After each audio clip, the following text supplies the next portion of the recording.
Hey, hey. Hey. Yo, the people were in here ready. Like, girls, come on. Like, they were like, ma'am, we in here. I was looking at the comments as Welcome. we were getting started. Hey, y'all, we see y'all. We see y'all are in here. Y'all already tagging your people, getting Let me on get in my here. Yes. tape Adrienne from right. Tampa. Michelle says she's Get my ready. Aisha says she's in here, wine in hand. Oh, Michelle is wine here and from Las Vegas. Hey, hey girl. girl. What up, y'all? From the What up? 702. Teresa's 702. here. Nicole is here. Y'all are in the house. Hey, Sab. How are you? Hey, We missed I you so much am last good. show. I watched the last show. It was a great show. Shout out to Aisha for stepping in and holding it down. Yeah, it was a great show. I did watch it. I am well. I am good. I just the reason why I wasn't here last week in the name of transparency for the community, my sister had passed away maybe like a week actually before we went live. So I was just out handling that, and I was trying to push through and come on the show, but I knew that I would actually cry on the show, so I didn't want to like cry on the show. So thank you, Kimberland, for being like, look, you need to like sit out, because I definitely would have cried, and I didn't want to bring that energy to the show. So that's why I was out. My sister Tawana passed away. I miss her, obviously, and she used to watch the show a lot. Oh, So that's really? why I was out. Oh. She did, Well, we and should dedicate this show to yeah. her today.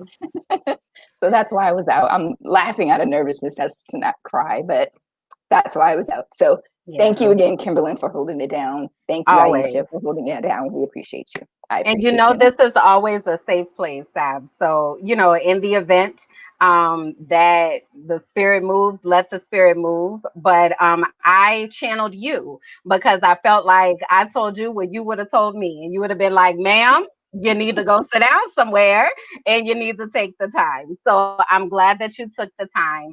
I And did. definitely, I'm sure you know that we love you so much. Aw, thank you And, guys. we're You're praying for always you without even knowing what was going on. People were like, well, let's send all the prayers and love to Sab. So, Thank you guys. I'm looking at yeah. your comments right now.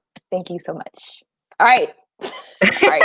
She's Let's pick like, it up. okay, okay, Let's get okay. it going. So, so we're glad to have you back, and we are glad that all of you all are here with us. Y'all are so faithful in hanging out with us here on Brown Conversations. We never take that lightly. That you make Mhm. time, plan time. You set your reminders, you put it in your calendars. Like, y'all are here, so we really, really, really appreciate that. So we want to do welcome to our seasoned members of the Beautiful Brown Girl community who are always Yeah. here hanging out with us. But we want to give a special shout out to those first timers. So if this is your very first time hanging out with us on Beautiful Brown Girls, we want to know that this is your Yeah. first time. So if you'll go ahead and drop first time in the comments, because we want to give you some first timer spirit fingers and appreciate you and the fact that you have found your way to hang out with us today. And for those of you who are always here, we love you. So you should drop some hearts in the comments, because y'all the faithful. Y'all are so faithful, and we just so appreciate you. So I see Valerie said it's her first time. Welcome, Yes. Valerie. Candace's first time. Welcome, Michelle's Candace. first time. Tequila too. Tequila's first Oh, time. And Kanifa's first time. Y'all, we need to like do a freaking special dance and like, hey, welcome to our first timers. Nikita's a first timer as well. Oh my gosh, we are so excited to have y'all. Look at Christina filling us out. She said, hey, from Miami. She's seasoned. Christina is our BBG founder. So she is out there in the comments with you all, hanging out and chatting it up as well. We got more first timers, Sab. We have RM and Angela and Flo and Karen and Nikki. Oh I'm sorry. I'm trying to get my internet right and trying to comment. I see your comments. I'm trying to like your comments, but I'm just it's like, all good, internet, I need girl. you to work right. We just So over here celebrating the people. And y'all know the internet been hating lately. We're actually going to talk a little bit about that yeah. later on, about some of the things that have been happening with our show, which is why it is so important for us to make sure that we get connected, so that we aren't censored. So thank you to our BBG family welcoming our first timers. Tracy from Kansas City is her first time Ah, as well. Y'all up in this piece. I lost count. I want to say that was maybe about 12, but we don't really know. So for the fact that we have all of these first timers on, let us tell you what you're watching. This is Brown Conversations on BBG TV. This is our virtual platform where we talk about all things brown girl related. We are here to connect you to other like minded women and give you a platform to share your voice in the brown conversations that matter to us and those we care about. We invite mhm. you to follow Beautiful Brown Girls and follow us individually as we take this journey through life. So, my name is Kimberland. I am an educator, author, life coach. I do all sorts of things. I'm actually in transition right now, but Sab, I didn't even tell you this. I got an offer for my new position today. Congratulations. So your girl is gonna be moving to Pennsylvania, y'all. Y'all gotta hear hot off the press. Oh, I haven't even told anybody, haven't announced this publicly or anything. So yeah, soon I'm gonna be saying that I'm so you'll Kimberly still be on out the of East Coast, Pennsylvania. Yeah, out of yeah. Still Pennsylvania. Eastern time. Up north, ready to experience 4 seasons or whatever that looks like, because I don't Yeah. really know what snow looks like, but we'll see. Yeah, no? So Congratulations. That's exciting. yeah. So tell the people who you are. Tell our first timers who you are, what you do, where you at. Yeah, my name is Sab, and I am a marketing professional. And yeah, I'm here in Dallas. And do I need to talk about? So for those of you who have been following, I've recently landed as well. But it's all about Kimberland today. Like we No, both it's have landed not, in the girl. last We couple need of to weeks. celebrate you, girl. Yeah. But yeah, it's been a journey, you guys. So congratulations, Kimberland. Congratulations to me. God, Kimberly, I'm so excited for you. Thank you. Pennsylvania I'm is a excited for trek. you too, girl. Yeah, you'll get to experience all of the 4 seasons, which is what I absolutely miss in Wisconsin, which is where I'm originally from. So congratulations. That's awesome. That's Thank dope. you. So what I love is that in the midst of everything that's been happening, and you and I both have been going through this process Yes, for we a while. have. We um have. that God is moving, the spirit is moving, like things are falling into place. So I am Hmm. going to celebrate for both of us. And of course, there are lots of congratulations out here in the I'm comments. They trying. happy talk because they done took this The journey with internet don't us. need you to work, Okay. man.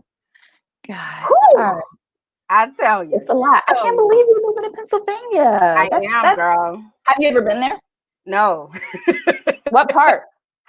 It looks like Harrisburg, which is Okay. the capital. But did a Okay. virtual Ooh, tour, I like didn't know that. everything. I was like scouring the internet, like where is I'm gonna live, Jesus. So I think I found the place, and everything Good. is just lining up. So it's what's up. This what's up. So thank you all, community, for celebrating with us in our good news. So Yeah. again, we want to make sure that you all are connected. This is what we do as a beautiful brown girl family. We show up for each other. We love on each other. We show up when things are going well as when things are not going so well. And it's important for us Mm-hmm. to rely on that community. So, what we want you all to do is make sure that you go to members.beautifulbrowngirls.com so that you are able to join our Beautiful Brown Girls social network. On our social network, it is a place just for us brown girls, for us to talk about the things that are important to us. So if you go to beautifulbrowngirls.com, any button that you click will take you to our Brown Girls social network. Or if you go to members.beautifulbrowngirls.com, it'll take you right there. So that's what it looks like on your mobile device. It's available on your desktop as well as your mobile device. We also have a couple other announcements about our August book club. So this month, I was about to say this year, this month we are reading Is Not All Downhill from Here by Terry Okay. McMillan.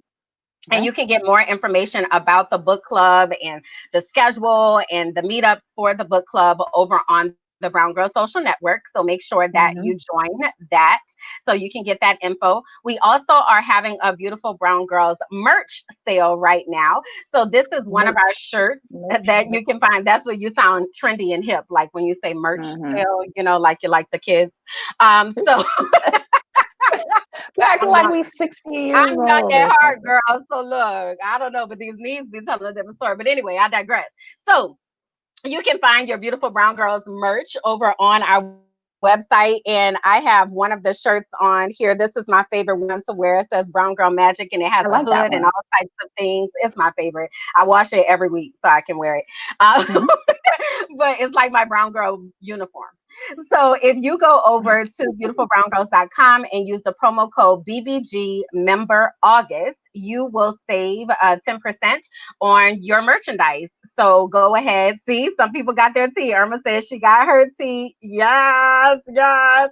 Jennifer got her book. Man, y'all on it. Good night. I love it.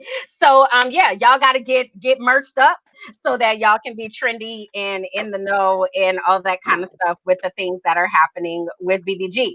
Oh, also, y'all, we have a really big announcement at the middle of the show. So Yes, we want to make we sure that do. y'all stay I'm tuned. We're going excited to for hold that. it for later. Okay. But we have a really big announcement. So make sure that y'all stay tuned for that too. Y'all like how we put the bait out there. So y'all going to be like, ooh, I wonder what the announcement is. Yeah.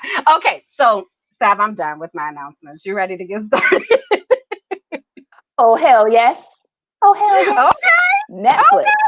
Where I get that from? Netflix. So, I don't know. like, remember Girlfriends? Girlfriends, the show Girlfriends, and I used to be like, oh, Yes. hell yes. So Oh, yes. Netflix, they acquired 7 iconic shows for us to watch on Netflix, for us to stream till our heart's desire. So like Netflix, Moesha, the Parkers, they're all premiering at different times. So I started watching Moesha yesterday. So all of our fave shows from the 90s are going to be on Netflix too, so that we can stream until our heart is content. Let me Yes. see. Moesha premiered on August 1.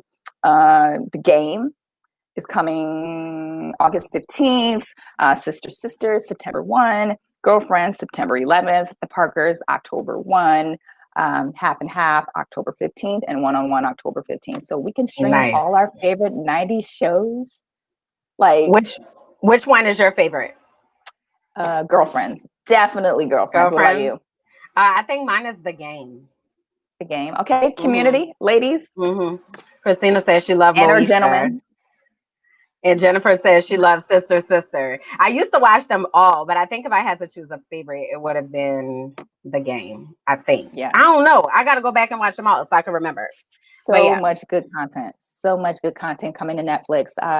Some more good content is Michelle Obama debuted a podcast on the 29th, I believe. So the Michelle Obama podcast. So I'm a big podcaster, Kimberland. I know you're not a huge podcaster. So I was super excited to hear about this. And I also, her first guest was none other than our forever president, Barack Obama. I did listen to it. It was a good episode to listen to. So if you want to hear Michelle and her husband Barack shoot the breeze, it's a fun episode to listen. It's what I really love is the picture, the promotional picture that they put out. It was a black and white picture of Michelle all greased up and her hair all natural, and their body language was just like they still get it in based on that body language. It was just like, wow. It was just, I say that in jest. Like that picture was really cool. So definitely take a listen to Michelle Obama's podcast and see what else we got. Christina's Queen Bee premiered premiered Black is King this weekend. Yes. Beyonce Knowles, a film by Beyonce Knowles, premiered this past the 29th, I believe, exclusively on Disney Plus. Did anyone watch? So I did, right? And I'm so interested to hear. Christina had actually made a post about it. So we really want to hear what you all thought about it.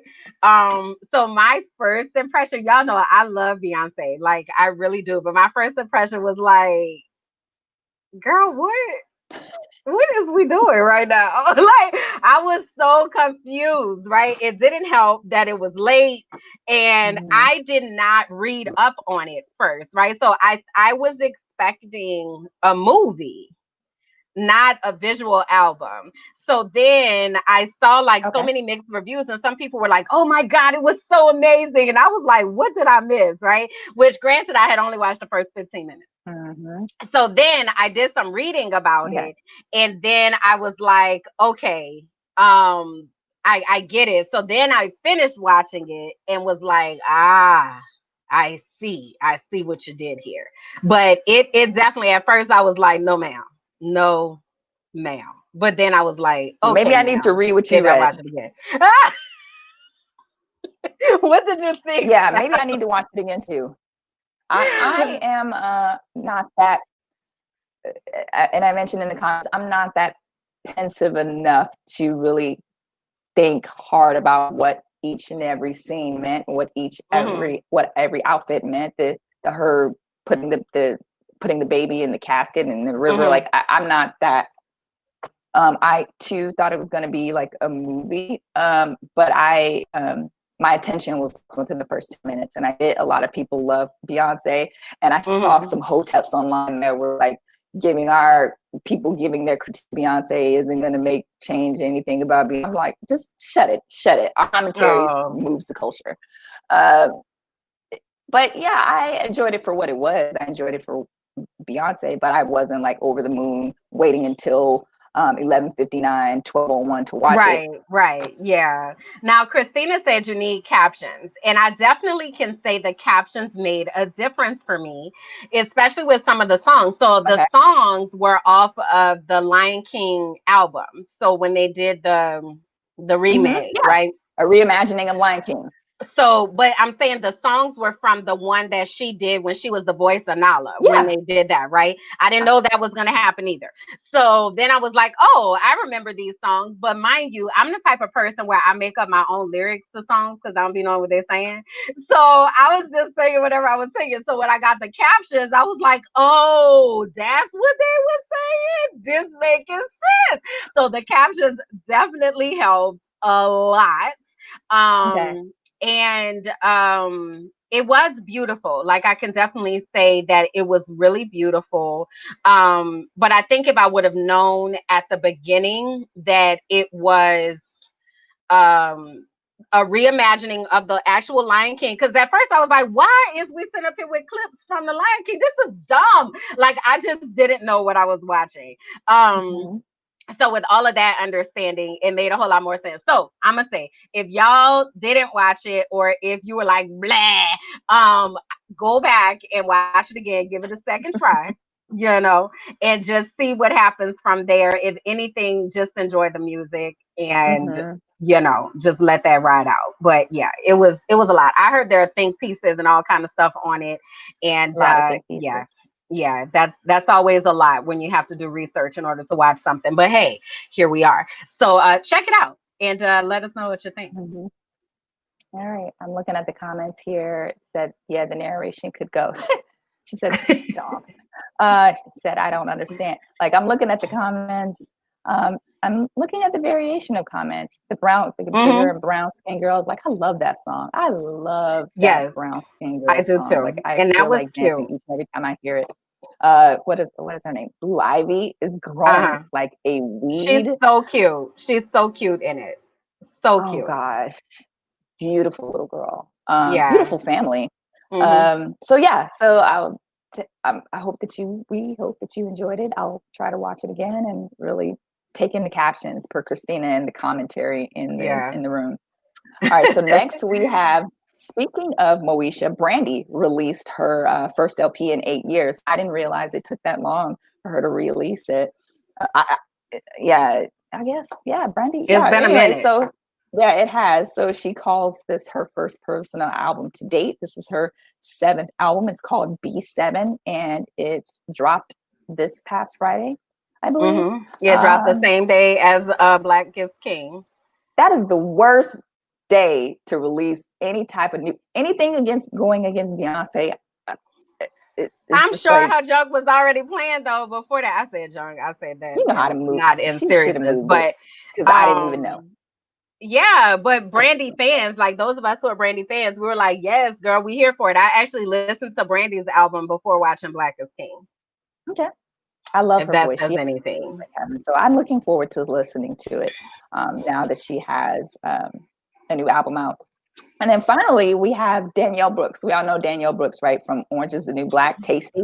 She is playing Mahalia Jackson. She was casted to play Mahalia Jackson on Mahalia Jackson, the Mahalia Jackson story on Lifetime. And can I say, this is perfect. Yeah. Like, this is perfect. Oftentimes, you have casting directors that'll get, let me see, Holly Berry to play a transgender woman, or they'll get and it just doesn't fit. play a black woman. It's like, this is the first time that I feel like not the first time, but this is an instance where they've actually gotten it right. She can sing. She has the look. It's perfect. It's a perfect casting. So definitely, I would be looking forward to that. And for those of you who know Mahalia Jackson's music, Mahalia Jackson's voice, this is something to iconic. Definitely look forward to. Certainly. Fun fact: Mahalia Jackson was born in New Orleans, and how about I didn't even know that until doing research for this. Then I was like, why did I not know this? Come on in here, Mahalia. She my cousin, y'all. Not for and real, but, her voice and what's that?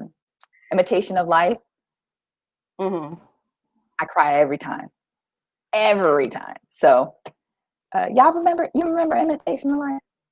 I do. Imitation of Life. I do. Okay. Yeah. All right. Yeah. All right. So top news. So that's what we have for. Well, that's not all top news, but so we have 90 days. Oh no, less than 100 days. Yeah.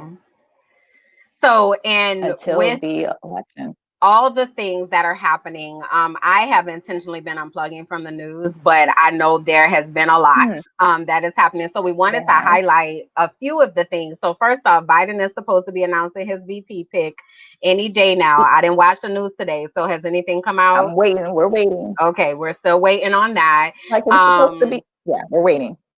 Right. And then dude in the White House is busy undermining the postal system, right?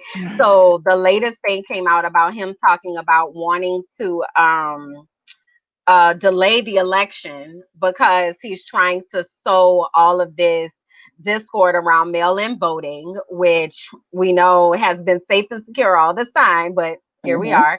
And LeBron James actually got into the mix.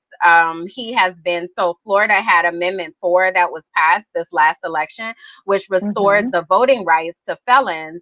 And everything was good to go until DeSantis and his crew get together. And now they basically imposed a poll tax, fines for people for them to be able to buy their right to vote.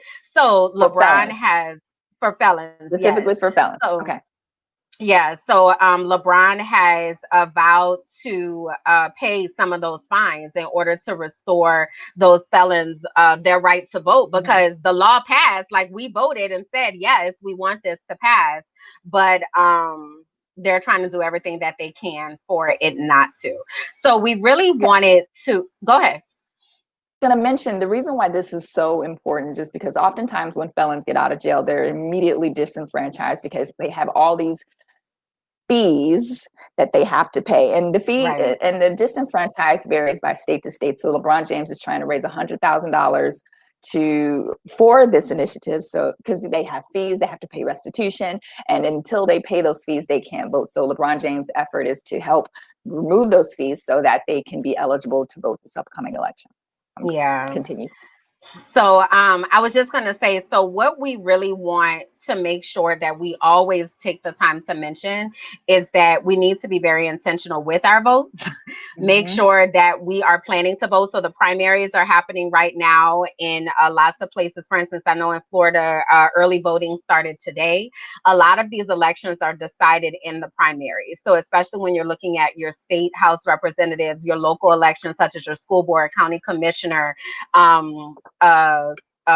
city council, like all of those things are decided within the primary. So it's really important that we vote, one, that we do our mail-in ballot. So I did mine before I left. I was like, here you are, thank you, and now my votes shall count. So we want to make sure that you're registered. So if you go to whenweallvote.org, this is Michelle Obama's campaign for us to vote. Mhm. You can make sure that you're registered to vote. You can have a link to sign up for your mail-in ballot. Also, if you can volunteer to be to work with the campaign of some of your local candidates, they would really appreciate that. Whether that's phone banking Mhm. or stuffing envelopes or knocking on doors while social distancing and wearing your mask, they will really Mhm. appreciate that as well. So we just really want to make sure that we continue to say that. We have to vote. It is absolutely necessary. We have to make sure we're using our voice. So go over to Mhm. whenweallvote.org so that you can make sure you and everybody who is connected to you is voting. Absolutely. All right. So thank you for that. We also have Yara Shahidi and her mom. They launched a production company recently. So congratulations to them. I know I mentioned before that it was the young lady from Blackish that really recently has a Marsai. production company. Yeah, she has a production company as well. But no, we always want to see Black people expanding their empire.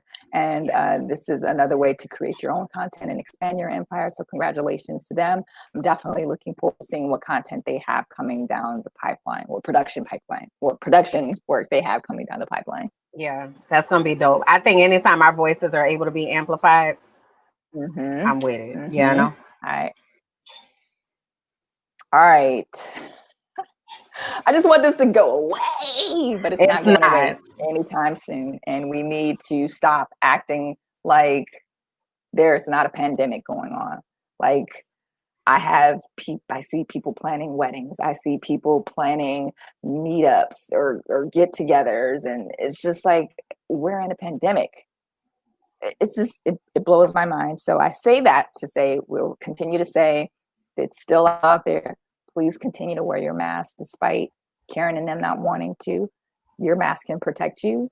I mean, we all know that, but sometimes I feel like when I see pictures of people that look like me and that are out there and they're acting like there's no pandemic, it just makes me Yeah. question your um, your responsibility. It makes me sad. It really does. And we talked about this, like when this first started happening, we talked about the gaslighting and things that were going to happen. To Teresa's question, when did wearing a mask become a political Oh gosh, statement? Teresa, This has been exactly. so politicized and so ridiculous. This should be about safety and safety alone. And what has happened is that America has become the butt of all jokes. So if you look at this, let me make this solo so that you all can really see. So this is where US citizens are allowed to travel this summer, right? Mhm. And if you notice, the only place for real that's open is Mexico. And then I'm not sure what country this is over here in Asia that is open. And then there are a few places that are open with restrictions, but everywhere else is like closed. You cannot come here. Don't even try it. Don't even think about it. And it's really just made us wind up being behind this wall. So like, oh boy, wanted to have a wall for so long. Now here we are walled in. We can't even go anywhere. And ironically, the one place we can go is Mexico, where he wanted the wall to be. So it's just really things are really interesting that's going on. And even we heard this week that dollar tree and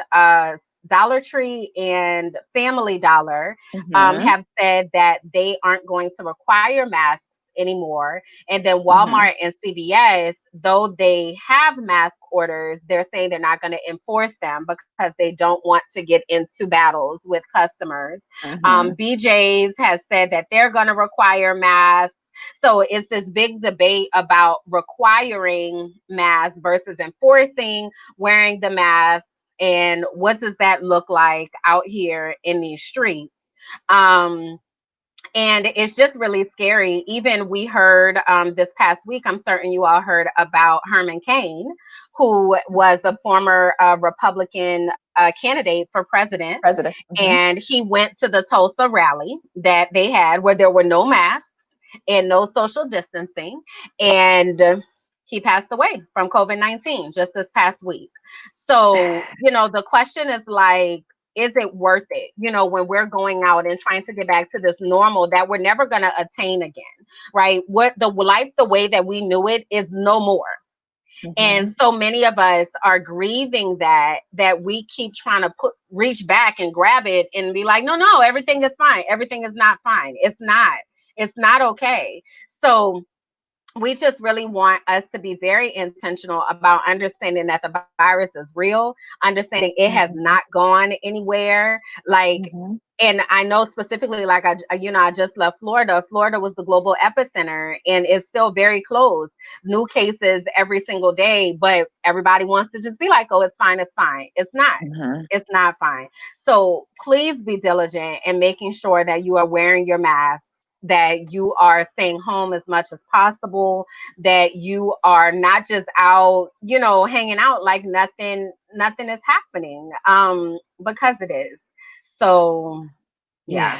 So I just have this commentary with Herman Cain. I didn't know much about him, but I do know that he was a staunch Trump supporter. And I want to read this quote really quickly that I got from The Root. It says, "He died how he lived, tragically, stupidly, and clutching onto an anchor of white supremacy, hoping it would save him from drowning and not realizing it had bound his arms." So he died still trying to shuck and jive for Trump and the white man. And unfortunately he died. And I'm not gloating or not happy, because he leaves behind family members, grandkids, potentially a wife. He's leaving behind family members. And I just wish that this wouldn't have happened. And he was 74 years old. He was more at risk than. It's just really sad and unfortunate to hear. So it is. People are really like losing their lives. Dee said, I've had 2 coworkers die of COVID this past month. It's real. Like, it is. It is very real. Recently, a 9-year-old, I believe, I forget what city, a 9-year-old little black girl died of complications. 9. Yeah. 9. Yeah. It's just, it breaks my heart and it hurts my heart and it makes me even more scared, which makes me look forward to talking about what we're going to talk about in a little bit. So we're going to talk about that a little bit more. But can I also mention the demographic of the stores that they're not requiring masks? The Family Dollar, the Dollar Tree, the Walmarts, like they look like me and you. So that's just something to consider as well. And I think it was Teresa said why are masks political, and I apologize if I got your name incorrectly, but the young lady that asked why are masks political, this isn't the time or place. But then again, we don't have a leadership. We don't have an administration of a leadership of what? Let me get this right. Is it administration of a leadership or leadership of administration? Well, the leadership is the administration. We don't have either. So we are at our own devices when it comes to protocols and procedures. State by state is implementing their own protocols and procedures, but they're all following this hierarchy of trying to please this incompetent administration. And it makes me scared and it baffles me. But we're all we got. That's all. I continue to say that we're all we got. And that's why we have platforms like this to continue to disseminate the pertinent information to you. And we know we're preaching to the choir here, but maybe, someone who might need to hear this and be reminded, right? Because nobody should lose a loved one or lose their life because they're acting as if this isn't real. So we just want us to be very intentional in making sure that you're covering yourself. So,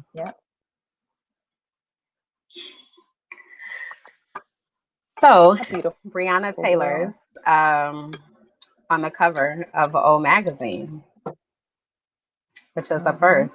So this is a first. I didn't realize it was a first because Michelle Obama was on the cover with Oprah in a previous cover, I believe, and that was a first. But this is the first time that it's been without Mother. Oh.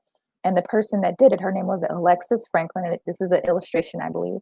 And I'd like to read the quote of what she said about developing this piece. She said, Old Magazine commissioned the cover from a 24-year-old digital artist by the name of Alexis Franklin, who based the portrait off the widely shared photo of Taylor. She said every stroke was building a person, each eyelash, each wisp of hair, the shine of her lips, the highlight of her cheek, Franklin said in the statement of her portrait. So she was really meticulous about how she crafted this portrait. And we're still stomping and raising our voices to get justice for Breonna. It's been long. Yeah. Long and frustrating. There has been a FBI investigation that has been opened.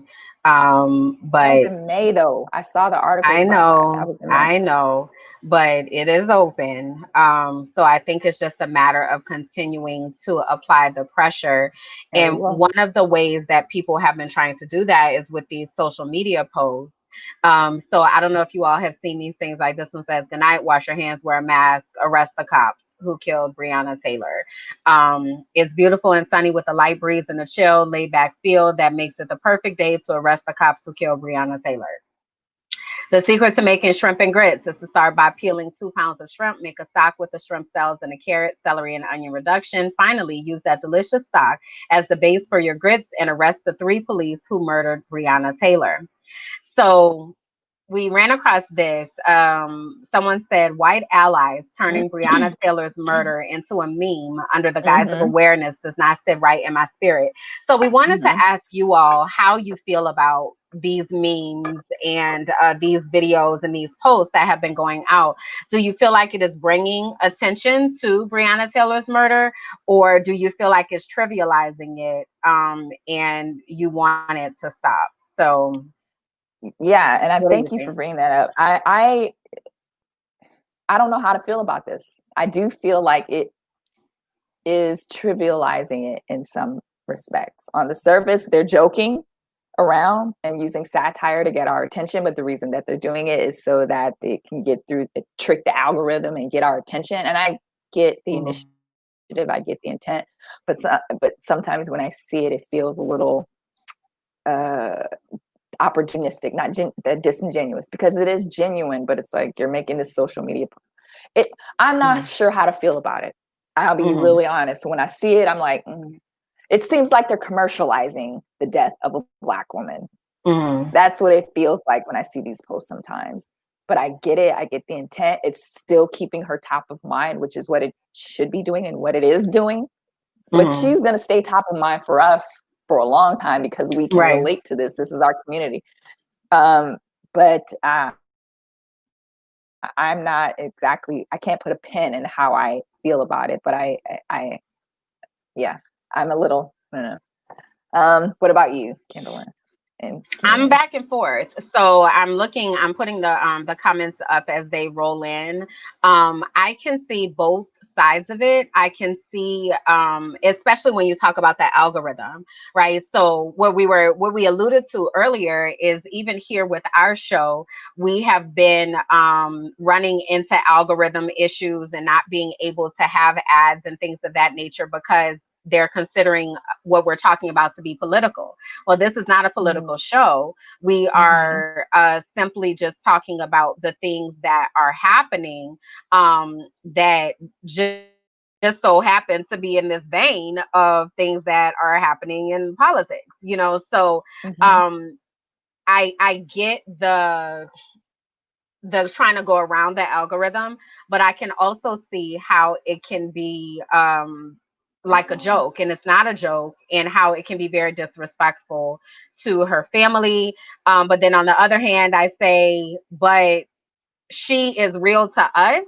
whereas to white America, she is not. And I definitely am always talking about with the necessity for allies to get involved in this fight. So I don't know. I don't really, I guess I kind of take the stance of, if it's working, great, right? But if it's not, if it's causing things to go left, then is there another way that we can be more intentional? So I don't know. Go ahead. Go ahead. No, go ahead. Finish. I finish your. No, I was just going to say I don't really land on either side, and our community is split as well. We have people on both sides of Yeah, it. So, I understand. yeah, I That's don't know. disgusting. Yeah. What were you going to say? I was going to say that let's just say her murderers are still free, and let's just say their names: Brett Hankinson, Jonathan Mattingly, Miles Cosgrove. Everyone needs to call, if you can, call, well, not if you can, we should, call the Kentucky Attorney General's office for the Department of Criminal Investigation, and the number is 866-524-3672, and demand that they arrest and charge the killers and murderers of Breonna Taylor. So I just wanted Mm-hmm. to put that out there for you.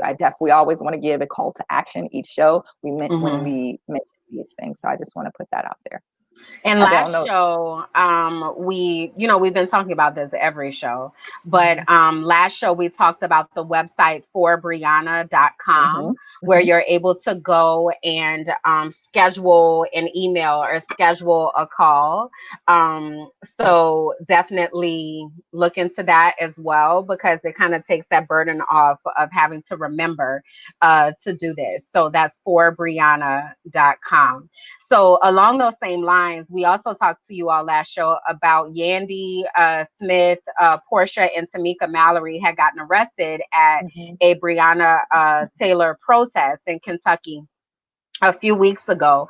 And what we know is that a lot of the buzz has died down, right? That people, it's not as much in the forefront as it was before, right? People painted their murals and then they kind of just moved on with life. But we definitely know that some of us are still actively attending protests. And it came to our attention that I don't know if you all have heard about this in Portland, that there were federal agents that were dispatched, and these federal agents were like just taking people and they didn't know where they were going. They weren't identifying themselves, all of that. Well, since then, they have now said the federal agents are going to leave Portland, but they're going to a few other cities. Yep, they're going to Detroit, Cleveland, Milwaukee, Chicago. Yes, they're going to other cities. So we want you all to be really aware, right?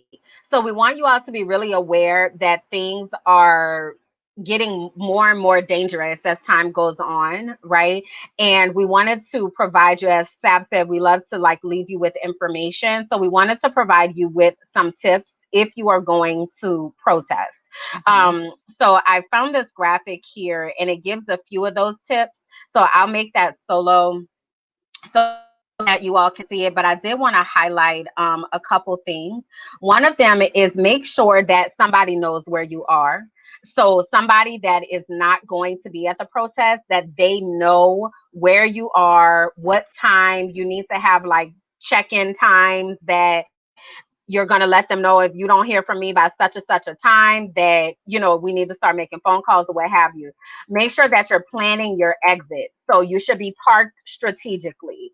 If you're getting picked up, you need to make sure that you have your ride beforehand, that it's away from the action, that you are not wearing contact lenses so that you aren't in a situation where tear gas winds up aggravating your contacts and then you can't see. If you're anything like me, I can't see without my contacts. So making sure that you don't have your contact lenses in, that you have goggles. Also making sure that you are that you ask for help, right? So the people that are there, if let's say you're going by yourself, you need to definitely link up with somebody who is there, so that if something does pop off, you all have seen the videos where they're like, what is your name? Tell us your name. Because there are people and attorneys who are assigned to get people out of jail. Speaking of jail, if you are planning on going to jail, some people say, I'm going to go to jail for this cause. Make sure you have your attorney. Make sure you have your bail money set up. Make sure you have that phone call ready. Don't just luck up, for lack of a better way to put it. Don't just happen to go to jail. That's not the goal. Unless I've seen stories about if you do write your attorney's name on your Mm-hmm. arm or arms Mm-hmm. in a magic marker. I know I've heard that quite a few times in pieces that I've read. So if you do plan on going out, make sure that you have that on you somewhere, because I don't remember a lot of people's phone numbers. Everything is in my cell phone. So make sure you have that written somewhere in your pocket or something. Yeah. So Dee said, where are they taking people? We're not sure. We're not sure where they're taking people. So so that's the part of the scariness. Go ahead, Sam. So this is it's a mobilization of secret police from Homeland Security. We don't know who they are or why. We don't know who these organizations are or who they are at all. Mm-hmm. But Mm-hmm. we do know that they're violating a lot of people's civil rights, civil liberties, the right to protest, the right to assemble. American citizens are being violated for their right to assemble. This is wild, you guys. They're not identifying themselves. They're just taking people. They're just dragging them. We don't know where they're going. But I do want to say, just based on my research here, this is a performative thing for Trump. Yeah, for sure. This is all performative. And they're using he's using this false narrative of law and order for political gain come November. Portland, which is in the spotlight, for example, none of these cities are burning down. People are protesting in specific areas. So the way that these media outlets, i.e. Fox, are trying to amplify the world is on fire in these cities, it's not. It's people protesting in specific areas. So I just wanted to put that out there to let you know, you be aware, and to just know and to pay attention that don't let the administration gaslight you into thinking that this is bigger than what it is, and Trump will use this to his advantage come probably next week, that he's enforcing law and order. He really wants to be Putin. Is it Putin? Yeah, and yes, and it's very obvious, right? And I think that we know that, right? But what we also know is that everybody doesn't receive their media from the places that we do.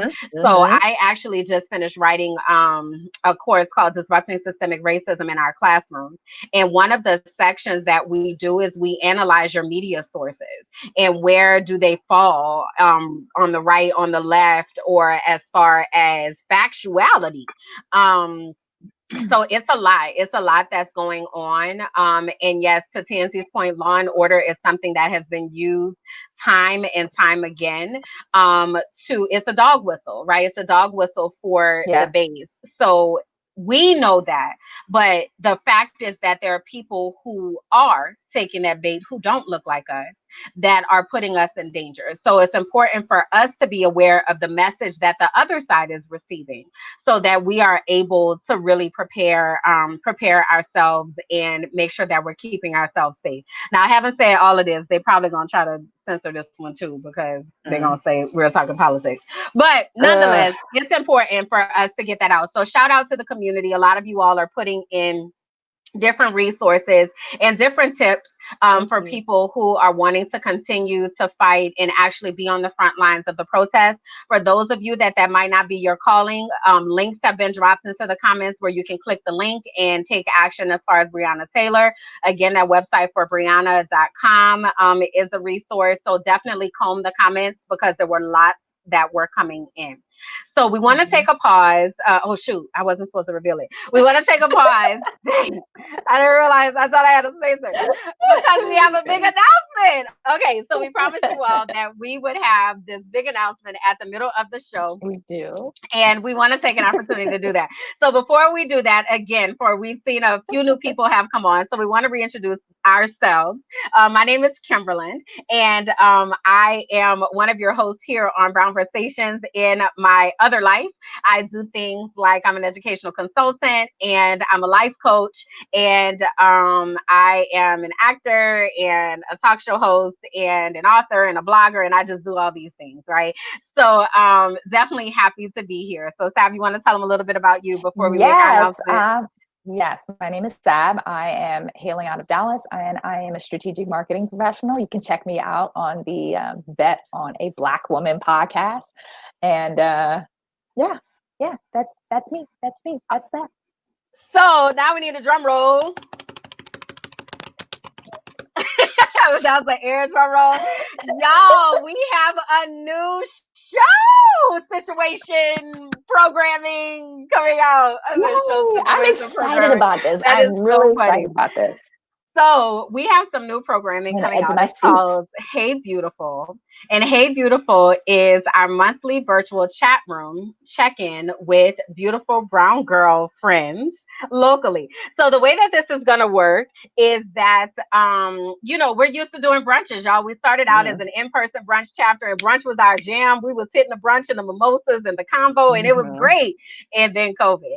And we have not been able to connect with people in our areas. So what Christina has thought up is we are now going to have these opportunities for you all to check in regionally and locally with the people that are in your area. So this is going to look like Zoom calls where you are able to really hang out with your folks. And what I can say, having been in education and being somebody who lives on Zoom in the educational space now because of COVID, you can really build real life connections online. I mean, we know this because we're beautiful brown girls, but it really affords you the opportunity to connect to people. So we are affording you all that opportunity to be able to connect with the people that are in your area on a Zoom call, so you can really get to know each other, hang out, and all of that. So we have two new hosts. So y'all saw Aisha last show. She was here with us. And this show, we have Nicole here with us. So let me grab Nicole. She's over there looking all cute and ready. Here she comes. Hey, Nicole. Nicole, tell the people a little bit about you. So my name is Nicole Traylor. I'm out of Tampa, Florida. The newest thing I've added to my resume is home educator. I actually literally started homeschooling my kids this morning. So that's a big change. My business is Your New Best Friend Concierge. I'm a personal concierge. I help save people time. I'm a blogger. And I'm a person who loves to just be out and be with people. So like many people in the community, I am dying without the brunches and the happy hours. And I've been using every Zoom and technology to connect. And I'm so excited to be here to connect in this way. Yeah. So we got people already that are excited. So Michelle's like, I need to connect. I need some friends. Girl, look, I understand. I'm about to go to a new city, child. So I'm going to be all on there. Okay. So y'all, you can get that information in our Beautiful Brown Girls social network. Again, that's members.beautifulbrowngirls.com. You're able to go there and get connected and sign up and be in all the things that are happening with Hey Beautiful. Yay. Welcome, Nicole, to the community. We're excited to have you. I'm excited to participate and see what this is going to be like. I want to get back to, I haven't been at a brunch in a while, but this will be an excuse, not an excuse, a reason for me to actually go to a brunch and befriend the ladies and get to know the ladies. So I'm excited to get to see what this is going to be. It's exciting. It looks fun. It looks really, really fun, even though it's going to be virtual. It looks fun. I'm excited for it. I'm sure it will be. So, Nicole, we wanted to get you in here while we continue these conversations that we're having today, because I love that you just mentioned a moment ago that you are now a homeschool teacher. And I'm in education. Aisha, who was on last show, she's also an educator and a parent. Sab, you have nieces and nephews. Like, we are so concerned about what school is about to look like. So I know in Florida, Nicole, you're in Tampa. You know, girl, they are literally like, y'all just come on back in here. Just come on back. It's great. Everything's fine. Everything's all good. Come on in. Here's one pack of alcohol wipes from China that don't have a brand name. And, just go ahead and use that to clean your classroom. And they also gave them one thin mask too. So and one thing, you're right. There was a thin mask in the package with latex gloves, but no options for those who have latex allergies, right? But they did give you the thin mask, the unknown alcohol wipes, and the gloves. So yeah. How are you handling this, Nicole, as a parent, because I'm certain a lot of our community members are parents as well, and we also want to hear what's happening in your area, right? Because we gotta talk to some people. But go ahead, Nicole. I'm sorry. No, it's okay. But yeah, you guys comment. Where are you? What are the options where you are? And if you've decided, if you have a choice as an educator, as a parent, we'd love to hear what you're doing. I'm in a group that's based here in Florida, a group of, it's called Mahogany Kids. So it's all moms of brown babies. And they asked this question today. I thought it was so funny. They asked, and most of the parents in there had decided on virtual. Like it probably was 30 responses, and I'd say like 25 of them were picking the virtual option. So most school districts that I've heard about, it varies. Even Florida is a state of 67 counties, so they're all doing something different. But most of them, you either go to school with social distancing and you're, teachers with the 1 pack of alcohol wipes who can, wipe it down maybe once a day, or you have a virtual option. There are some districts that have a hybrid option, where you go to school a couple days, or the timing is staggered, where some kids are going to school in the morning and some kids are going to school in the afternoon, or you have the option to do virtual school. Most of our counties, and then we have I've heard that statewide virtual system that you can use, but that requires you to be a homeschool parent if you choose that virtual option. So it's a big decision for a lot of people. And since I made my decision, which was not easy, on July 4th, I would have told you that my kids are doing the virtual option. But then I realized that means they're sitting in front of a computer for 7 hours. And that just seemed crazy and ridiculous with everything else going on. We're still quarantining. So they're still home. They're, as we all know, I saw someone in the comments say earlier that being home is so isolating. It is for us. It is for them. So just to be stuck at a computer screen for 7 hours just didn't feel right. We've always wanted to homeschool, and I just never really had the guts to do it. So I kind of just thought, well, if it's not now, it's not ever. I posted something on Facebook about regret, and I think I would have regretted sending them into school and doing the virtual option. And I always like to say, I know that I have a privilege, that I can stay home, that I own my own business, that I am flexible enough to do that, and so is my husband. So I know that not everyone has that option. I think back to my childhood. I was raised by a single mother until I was 15 when she married my stepfather. And if this was my childhood, I would be in daycare right now or summer camp. I would be going to school in person unless, some family friend took pity on us and, took me in during that time. But there was no option. And I saw that from some moms today. There was a mom who is an educator.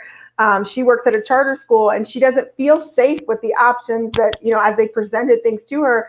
But she's the single mom. She's the sole breadwinner. So she's like, I don't want my kid going to school. I don't even want to go to school. But now it's the scramble in the next couple of weeks to figure out how can I bring an income so that we're still eating, there's food in the belly, Yeah. What are they doing in Texas, Sab? I don't know. I actually don't know, but I do know. I know that they're forcing them back to school, but I don't know the specifics. I don't know the logistics. Again, I only know what's going on from my nieces and nephews' perspective. I have nieces in Georgia, and my nephews in Georgia.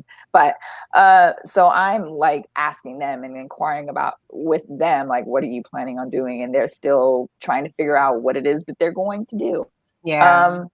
But I only know so much. But what I do want to say is I feel like based on everything that I've read, that parents still don't have a clear understanding of what this will look like for them. And that's the scary part. But then it also makes me question.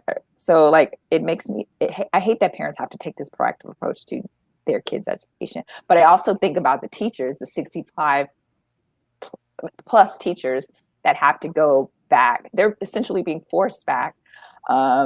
65 plus teachers that may have pre-existing conditions. And I'm thinking about their level of anxiety and their mental state and what they're having to do, and them having to keep kids alive in a different way this time. Right. So that's a whole different level of stress and anxiety that's being and place them on these teachers. So I think about the teachers. I don't have any educators in the family, but I do think about those things. I think about those teachers, and obviously I think about those kids. But my question that I just maybe be rhetorical is like, what are we looking for them to do? Because I heard, and I apologize if I'm going on, I know I have a tendency to do that sometimes, but I did hear about a school in, I think in New York, where the teachers, they were given this 25-page of what to do, but essentially it was a disclaimer of, well, we're not sure what we're doing. If your kid dies, it's not our fault type They're situation. literally having So it's to like, sign papers that say that. Mm-hmm. Parents are having to sign papers Mm-hmm. saying it's not our fault if something happens. Mm-hmm. And sorry.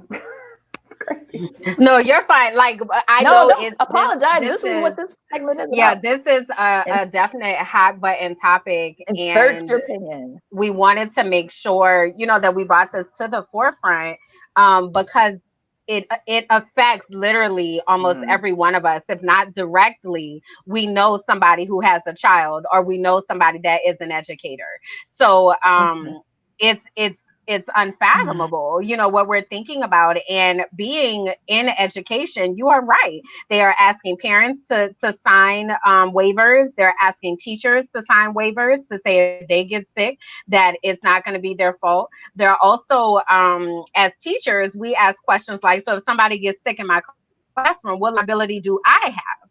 Right? So like you're trying to say it's not your fault, district, but then who they coming after me? Like, it's so much that's going on with it. Like it's a lot. A couple people were asking Nicole about what you're using for your homeschool options. So they were wondering if you had a particular program or something that you were going to utilize. So here in Florida, we have something called Florida Virtual School, which is free to any student, any child in Florida. So my family decided to do our math and our language arts through that program. It's a free curriculum, and it follows the same Florida standards, which we don't get too excited about those, but it keeps them kind of on track to where they were. And then we're just deciding to kind of do the social studies, the science, adding in the Black history, adding in the growth mindset and emotional intelligence and all the things that we want to teach. We're doing that kind of on our own, kind of piecemeal. And I'll say this, if you're thinking about homeschooling, don't get overwhelmed because it's so easy. There are so many curriculums. There's so many styles. There's so many things. And I think even our educators will tell us our kids don't need that much. They don't need that much time. They don't need 7 hours a day to learn the basics of what they need to know. And if you don't have it all figured out right now, but you don't feel safe of going to the classroom and you want to do something at home, most of our kids are not going to fall that far behind in the month or two it takes you to figure it out. So that's what I've been telling people who've come to me and said, how did you decide this, or what are you going to do? Just take it slow and just do what you can to keep your kids in a learning mode, but it doesn't have to look like school and it doesn't have to be crazy. Yeah. And so I see that people are dropping different platforms that they're using, especially for those of you who are not in Florida. I know Florida is like representing full blast on here today. But for anybody who's not in Florida, if you'll go ahead and drop the things as well, just because some of the stuff may still align and maybe different options that you're able to use. To Aisha's point, she said the face-to-face classrooms will not look the way parents think they will. There will be a lot of changes at many schools. So I really want to just for a moment, and this is going to kind of take us into our mental health moment, because I want us to think about the impact of all of this that this is having on our kids, right? So Nicole, you just mentioned a moment ago about the social emotional learning piece. That is the work that I do. It's all about attending to the whole child and making sure that we are asking our kids how they feel and talking to them about what's happening and paying attention to anything that might be happening with them that are signs of PTSD or signs of anxiety or signs of uneasiness. whether we're sending them back to the classroom or not.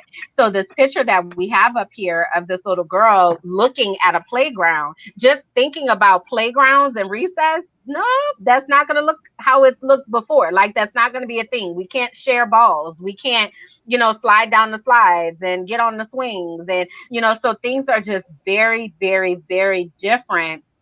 And that's what we were talking about earlier. Like, we're not going back to this normal thing that we keep saying. The normal is gone, right? This is how things are now. So making sure that we are paying special attention to our kids. What age range are your kids in, Nicole? They're going to first and third. Okay, so pretty young still. Yes. Have you had conversations with them about what's happening? I have, and it's hard. It's hard to get things out of them. I think it's even hard for them to understand. They're also at this part of their development where they have all these emotions anyway. Like, even if we were in normal life and they were just at summer camp right now, right, there's a little quelling of, I think it's like prepubescent, stuff going on inside of them.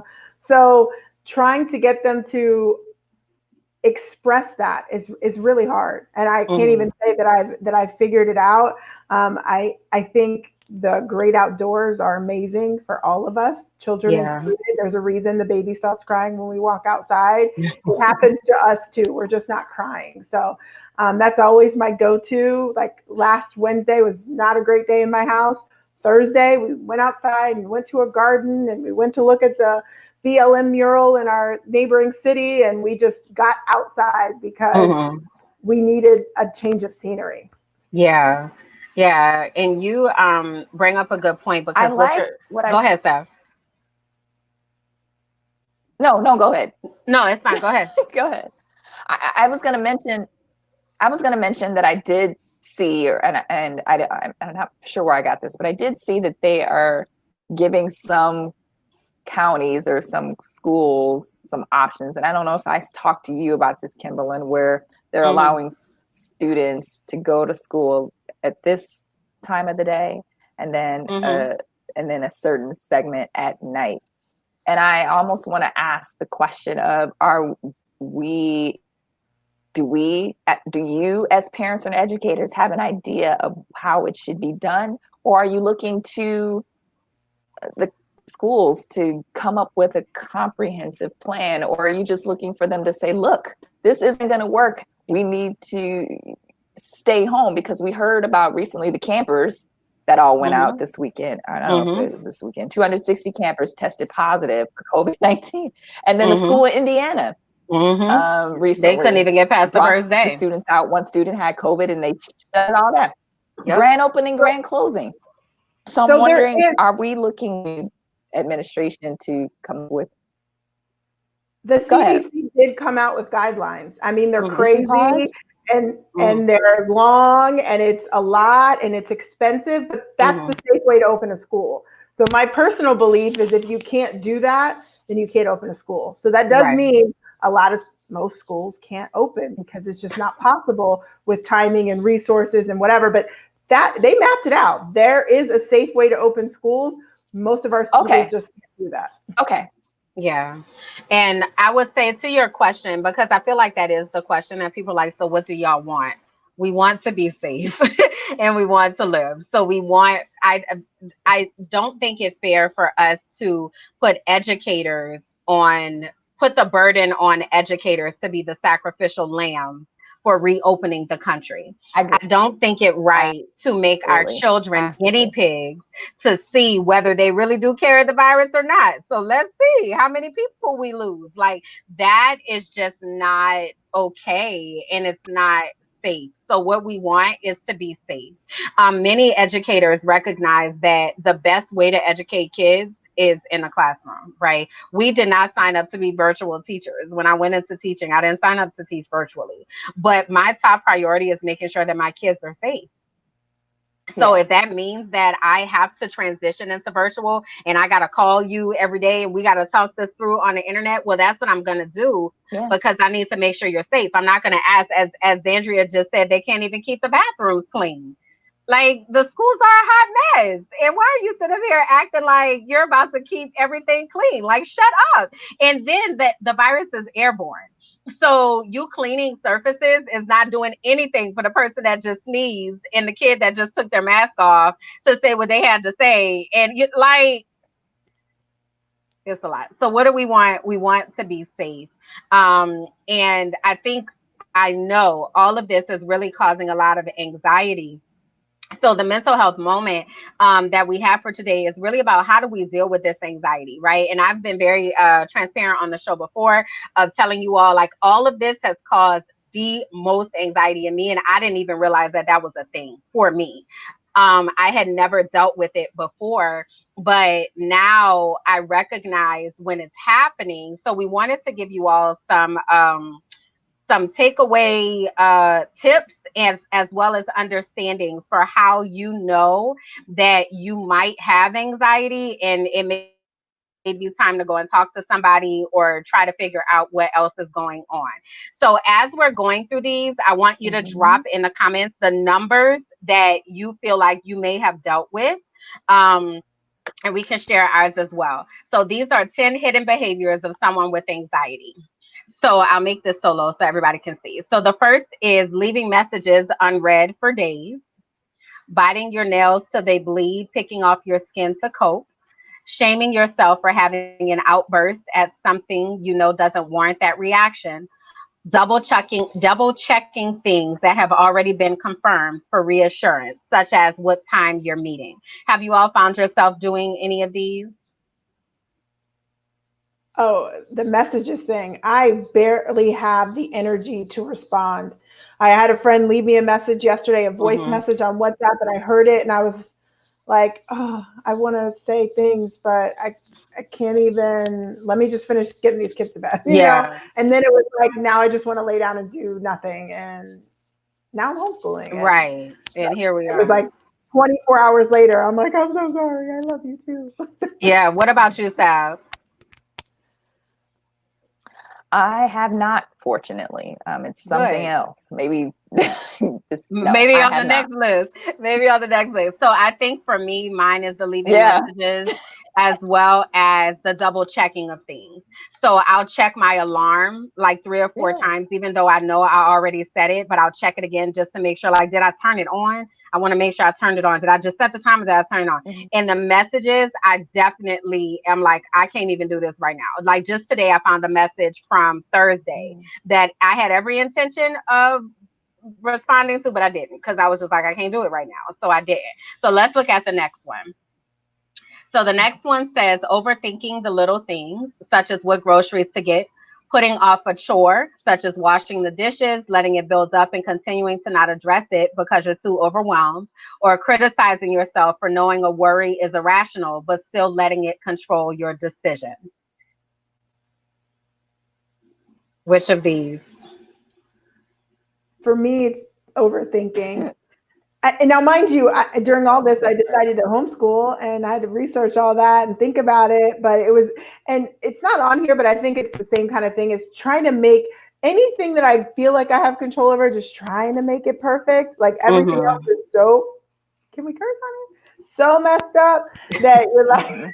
Mhm. like I'm making this binder for my kids and I'm paying someone to do a graphic to make it pretty because it's got to be perfect because the whole rest of the world is just screwed. Mm-hmm. It's a Mm-hmm. binder. My kids don't care. Like, Right, right. What about you, Sal? I would say all three. Honestly, all three. I definitely overthink, overthink, and it does play into my decisions sometimes. And then in retrospect, when I think back to that decision that I did, I'm like, oh, it was just, yeah, it was irrational. It was over. I was jumping the gun and when I shouldn't have. Mm. So for me, all three. So yes, Yeah, it is. same What here. about you, Same here Kimberland? for me. All three.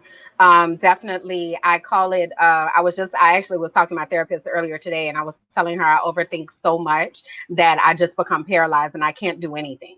So then I just don't do anything because I don't want to make a wrong move. So Mhm. I'm like, I just can't do the thing. So then that leads to me putting off everything, which then leads to me being like, oh my Mhm. gosh, you're not even taking care of the things you need to take care of. Like, what the heck? And it's just this vicious cycle that continues and continues on.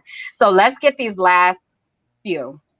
Okay. Mhm. So constantly checking your surroundings to avoid anything that may trigger your anxiety, asking others if they love you because you find it so hard to love yourself, or canceling plans last minute because your symptoms have set in and you can't control them. Have you all experienced any of these? No, not exactly, but Cool. similar to the first one, I'm really jumpy. I live in a house with three people. We barely ever leave. And I'm always surprised when someone walks in the room or says something to me. Mm, So I feel I'm interesting. so, it's like, Yeah, whoop. on edge. Yeah. Have you had any of these, Sab? Uh, no, fortunately, I have not. What Okay. about you, For Kimberland? for me, I have had number 10 primarily. Um just sometimes I'm like I just can't. Like I just whatever it is, I just can't do it. It's got to move. So like I was supposed to do a podcast Mhm. episode last week and I was like, yeah, I can't like I can't even think right now. It's too much. I just let's not. So I definitely Mhm. have been in that position. So the next question then is what are you doing in order to cope with the anxiety that is coming up, right? So several of us have seen now, okay, we might have some anxiety situations going on. It might be time for us to call someone and talk to someone. So I found this graphic, and this graphic here is about grounding techniques, and it shows some of the things that we're able to do in order to ground ourselves and get ourselves out of a place of being so anxious. Mm, And I liked okay. this one. So usually when I hear about grounding techniques, I hear people say, um, five things you can see, four things you can touch, three things you can hear, like all of that, right? But I always forget the Mhm. order. So then that stresses me out because I'm like, I'm not even doing it right, right? So I get it just becomes a lot. So I like this one because it gives so many different options of how we can cope with anxiety or intense emotions. So, do any of these ring a bell for you all that you find it particularly helpful? Uh-oh, Nicole, did I'll you mute start. by accident? I'm sorry, Nicole. I had Oh, muted you were some you kind of muted, way. Nicole? But go ahead, Oh, Sab. all My right. Go bad. ahead, Nicole. I No, was I was gonna just going to, say the breathing. Mm-hmm. Oh, oh, I was gonna mention the breathing. I learned a new breathing technique last night after rewatching the Milana Snow episode. Life changing. Yes. The Milan. Yeah. Breathing, meditating. Nicole.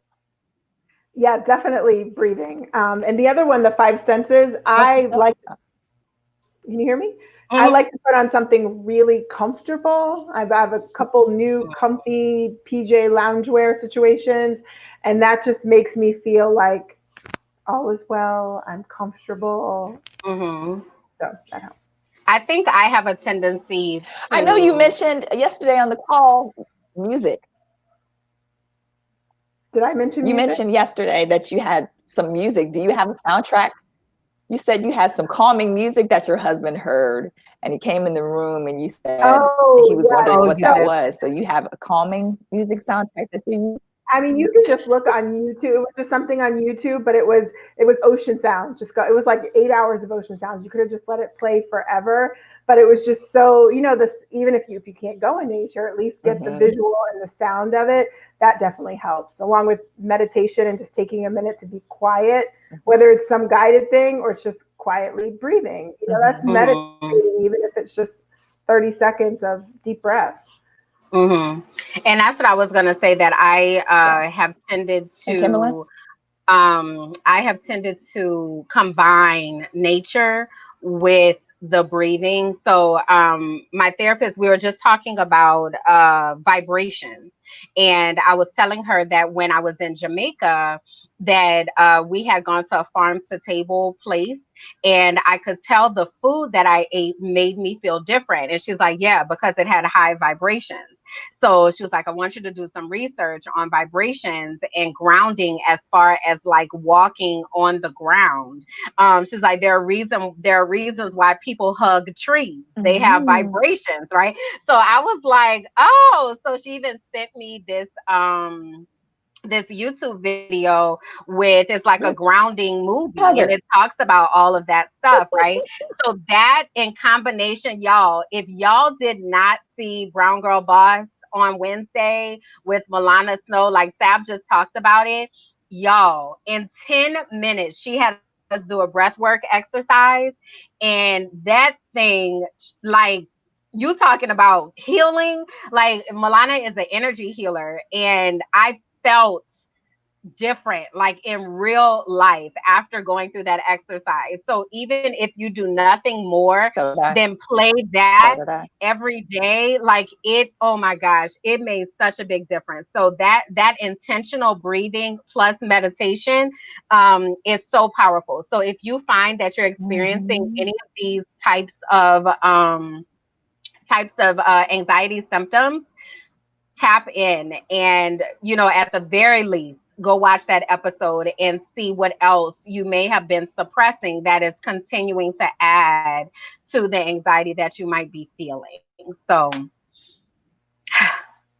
deep breath. I agree. I approve Kimberland's message. Yeah. So we are just about to wrap up, and I know we have our beautiful Brown Girl Spotlight. So you want to tell us about her, Sab? Yeah. So Washington Post named its first Black female managing editor in its 143-year history. I'm so tired of these, but for Krista Thompson, Black female managing editor. But we need a first. You got to start somewhere. But I'm particularly excited about this one because now is a critical time where we need Black representation, Black media, because I feel like some of our Black journalists, we need visibility in the Black space. And she specifically, Krista, will be in charge of ensuring significant, consistent progress on the diversity and inclusiveness in everything that we do. So our coverage of race, ethnicities, and identity, as well as improved recruitment, retention, and career advancement of journalists of color. I like this because we often hear about journalists not being represented in their space, or certain platforms not covering the Black and brown stories. So I think for her, this is just not for her, for the culture. This is really important, especially at the Washington Post. So congratulations, Krista. We're excited for her. We're excited to see what she does. This is not only a checkmate. What do you say in chess? A king? I don't know anything about chess, but when you what is it when you win in chess? Checkmate, it's like a checkmate for chess, a king move or what? Yes. I don't know anything about chess, so I'm excited. That's just quote Martin. You go, girl. Right, you go, girl, for sure. Yes. So yeah, and just a plug, if any of you all work in the diversity, inclusion, equity spaces, y'all, now is the time to market yourself. Because when I tell you, people are looking for things and they recognize that they have not been doing enough. So now is the time to jump into those spaces so that you are able to capitalize from that. So definitely want to remind you all of our what's this called? Our merch sale. I know, right? I was so hip and trendy before, and I can't even remember. I'm like, what's the word? We got to get these synapses in our brains going. Oh my goodness, I got to get it together. So our merch sale, our August merch sale is here. And if you use the code BBG member August, then you are able to save 10% on your beautiful Brown Girls merchandise. And again, I have on an example of a shirt here. It says Brown Girl Magic. We also have sorts of things, mugs and all types of things. So get your beautiful Brown Girls shirts and merchandise so that you are able to be trendy like the cool kids on the block.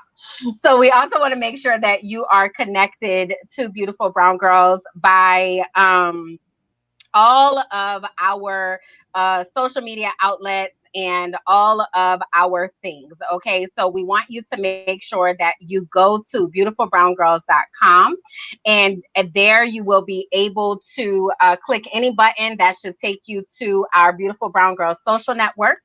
And then when you are on our Beautiful Brown Girls social network, then you're able to really connect with us and see what we talk about offline. We also invite you to like us on Facebook at Beautiful Brown Girls, join our Facebook group, Beautifully Shaded, and follow us on Instagram at Beautifully Shaded and on Twitter at Beautiful Brown U.